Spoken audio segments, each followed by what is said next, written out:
बाबूपेठ हा मुख्य भाग आहे आणि बाबूपेठ परिसरात असुरक्षितता वाढलेली होती, तिथे गुन्हेगारीचे प्रमाण वाढलेले होते, त्यामुळे लोकांमध्ये रोष निर्माण झालेला आहे। वैष्णवीची दुर्दैवी घटना झाली आणि त्या ठिकाणी माजी अर्थमंत्री अध्यक्ष लोकलेखा समिती माननीय आदरणीय सुधीर भाऊ मुनगंटीवार हे वैष्णवीच्या वडिलांना भेटायला गेले आणि तिथे वैष्णवीच्या वडिलांनी आपल्या मनातील भावना व्यक्त केला की बाबूपेठ हा इतका मुख्य परिसर असून, मुख्य शहराचा भाग असून इथे खूप असुरक्षितता पसरलेली आहे।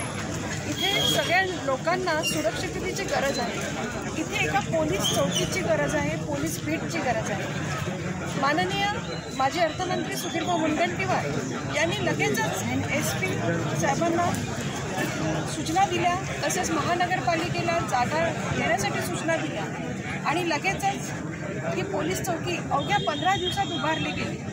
आणि सुधीरभाऊला नेहमीच असं म्हणतात की बोले तसं चाले, असा सुधीरभाऊ आहे, दिला शब्द केला पूर्ण अशी सुधीरभाऊ आहे। आणि त्यांनी अवघ्या 15 दिवसात इथे पोलीस चौकी उभारली आणि आता या बाबूपेठ शहरातील जी सगळ्या जनतेला असुरक्षितता वाटत होती, आता या चौकीमुळे त्यांना एक सुरक्षित भावना निर्माण झालेली आहे।